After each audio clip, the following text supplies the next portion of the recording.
What is going on, ladies and gentlemen, and welcome to another Beto Memoirs. And what an interesting day indeed. We were holding well, and then all of a sudden, the Fed went loose on Twitter, and a bunch of tweets dropped essentially about cybersecurity. And then we had also a major issue with a pipeline and malware going on. So needless to say, the supply and demand issues that we've had from the pandemic are getting worse because of oil, and oil being locked down now. So you're seeing mass inflation in things like lumber and copper and iron, everything, steel even.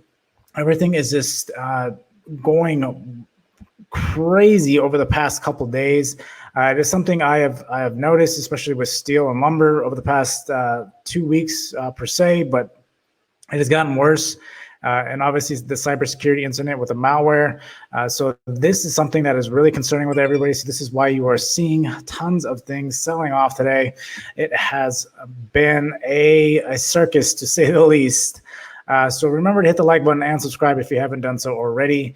It is not done, ladies and gentlemen. I'll tell you that now. The inflation concerns that we had, even a lot of direct companies that are dealing with inflation, like Coca-Cola and stuff like that, you have to understand too that for them, they need to innovate, right? They have to be able to reduce costs if they want to get in any kind of deflation stage here. Innovation is something that Kathy Woods has been talking about over the past couple months, that if we are going to pull through this and get more into a deflationary stage, which is something we're going to badly need since prices are going through the roof on commodities and any kind of supplies, that we need to essentially start focusing on ways to innovate and making things cheaper. So with that being said, there's a lot of different thoughts, there are different ideas out there. Commodities are hot right now. I've actually just started thinking about 3D printing again, and the amount of money that could save there, as far as like any material stuff for building and stuff, which again, materials right now are just absolutely absurd, the price. This is also causing a major rise in development for housing, and even in the store, right? In the store, all kinds of produce and everything is getting a lot more expensive. So being said, where do we go from here? We're not done, especially where you're going to see the most dramatic impact here. Let me just go ahead and pull up the charts. But where we're going to see the most dramatic impact is going to be on growth stocks. We're looking at normalization. So anything that is highly overvalued, Tesla and everything, they're projected all these major numbers, NIO, all these big corporations, anything that is growth related is going to get normalized. That means it's going to slam to the floor, and it doesn't look like that's going to let up. I know I've been talking about a very bullish market, but now you got all kinds of people spending money, and it's hard to get it under control. It may be a while before we actually see some kind of bull run out of this. I know the bull run has been trying to get out of this, but people are still not innovating quite fast enough. There needs to be a lot of changes. That's why these companies are breaking some ridiculous records on these earnings, and we are just not moving. We just continue to sell off. It is because of that fact about innovation, and a lot of these companies need to start innovating a lot better. A lot of these companies will fall off. A lot of these companies are doing buybacks, and that's the only way they're staying afloat. So those are a lot of things to keep in mind that are going on. There's a lot of different elements that are moving around here. So it makes it extremely confusing to understand what exactly is going on. But the biggest thing you'll notice is, again, growth is going to be hit extremely hard until the Fed calms down. Now, Powell has talked about this many different times. Powell has warned everybody that might be a little bit of inflation, that it should work itself out. But again, numbers are coming out. Wednesday, we have the CPI data coming out, which is consumer data. So we shouldn't see too much of a change there. The essentially the month over month, we might get more data, bigger numbers. If those particular numbers are up higher, we may see another huge sell-off. So that's something to keep in mind, is you have to play very defensive right now.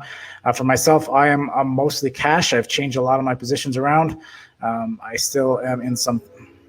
So with that being said, there is a lot going on at this moment. And so you definitely have to watch yourself. A lot of puts essentially to the downside, or they've been increasing over the past couple of days and weeks because of inflation concerns. And today just kind of solidified everything. And we really started pulling back. I mean, we've been bleeding out slowly today, but the power hour of the markets, it really started selling hard, and then things just started getting really wacky after that.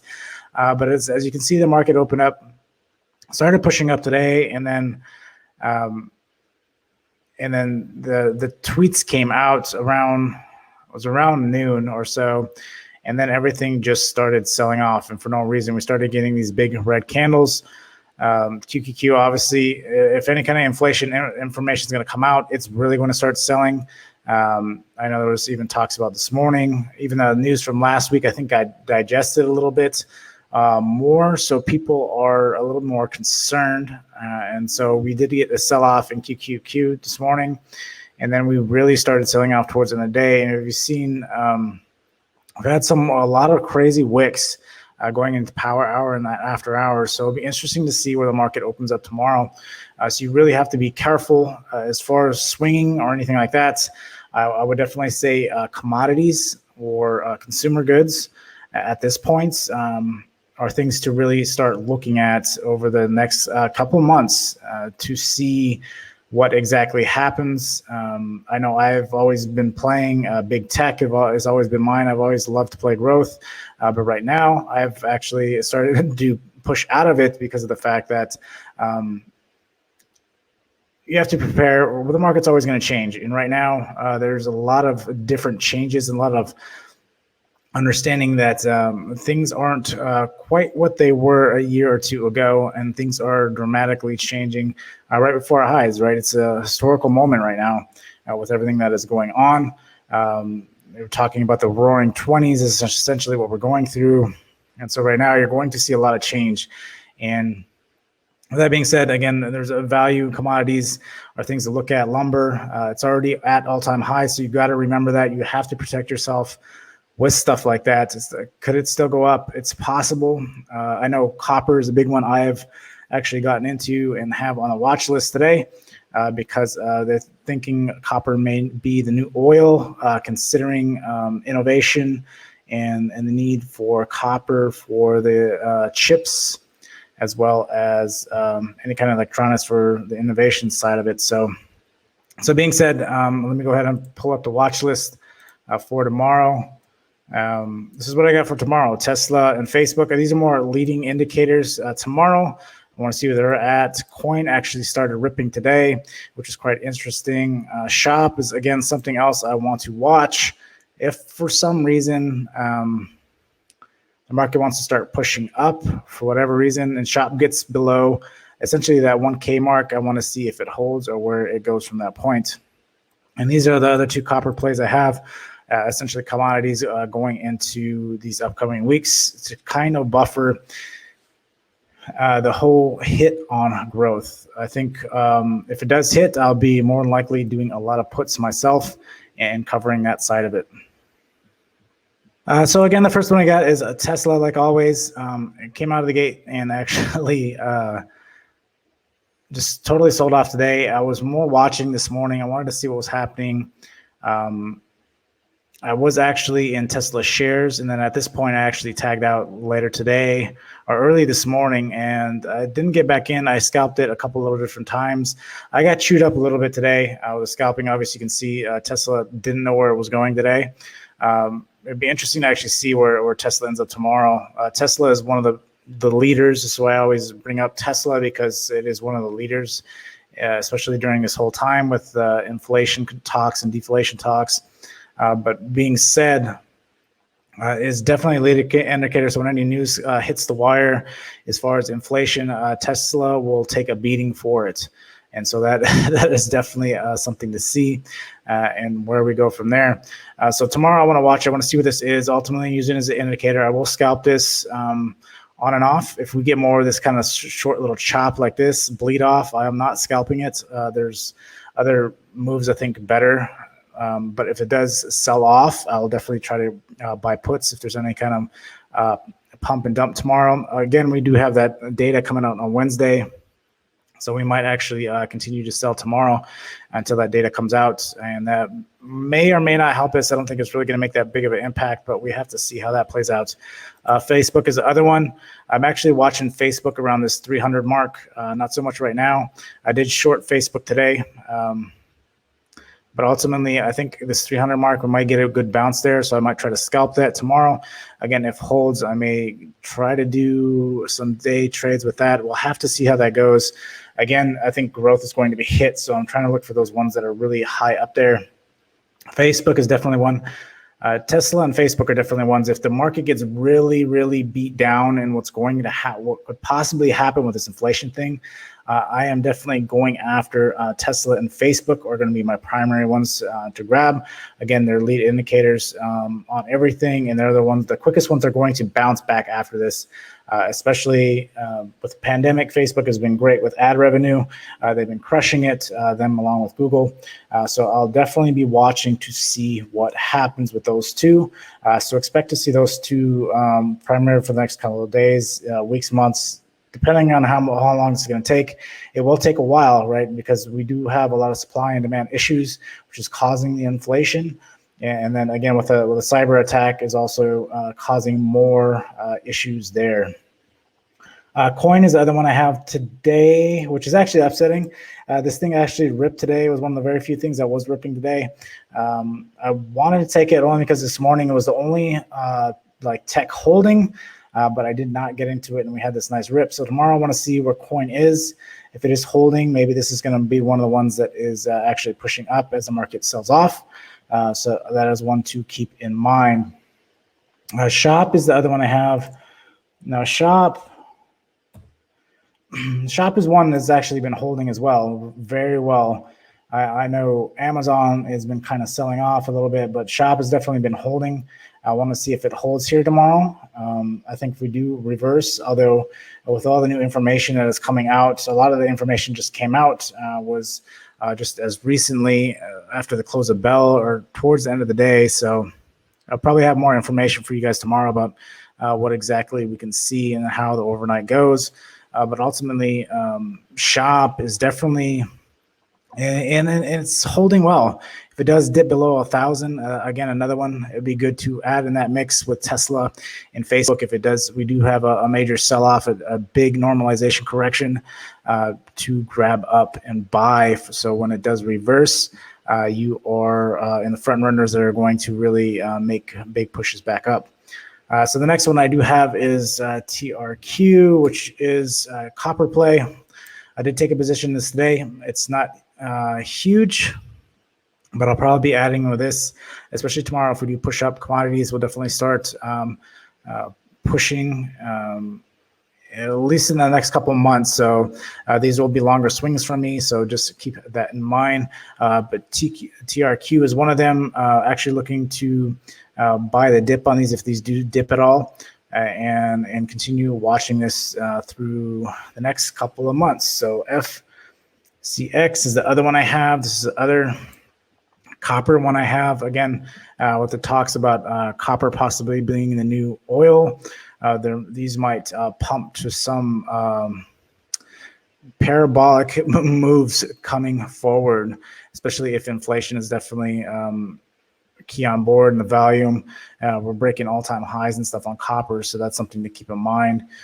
Even Kathy Wood has brought this up, so you definitely want to keep copper on the list.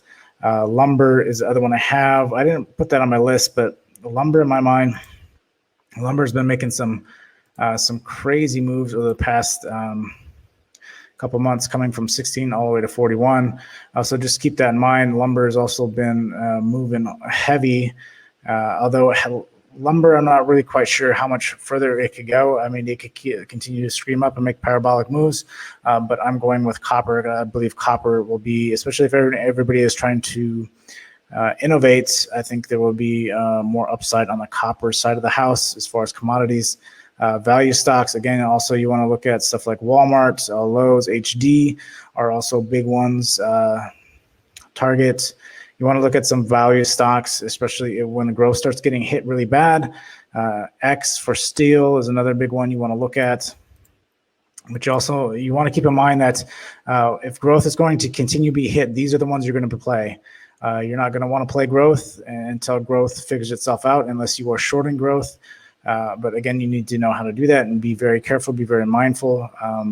Things are very sensitive to news right now. So even more so when it comes to inflation, the Fed is dropping random news on Twitter. So you have to be extremely careful, be extremely agile in this environment. Again, if you are investing for the long term, invest away. Eventually, growth will get to a point to where it will be most beneficial, and I think they will come screaming out of whatever is actually going on with the inflation concerns, but it might not be till later down the road, so just keep that in mind. But ultimately, I think we just got to learn to rotate. This is what happens in the markets. You got to adjust on the fly, and what the plan may have been yesterday is not the same plan today. Obviously, things change. Things can change overnight in the market, and if you're not used to that, maybe this isn't for you. But ultimately, understand that you have to be very agile. If you are just investing, then just find good companies that you want to invest in, that you believe will be existing for the next 5 to 10 years. Invest in those heavily. Do your due diligence. And make sure that you believe in the fundamentals of that company. And if you do, then invest.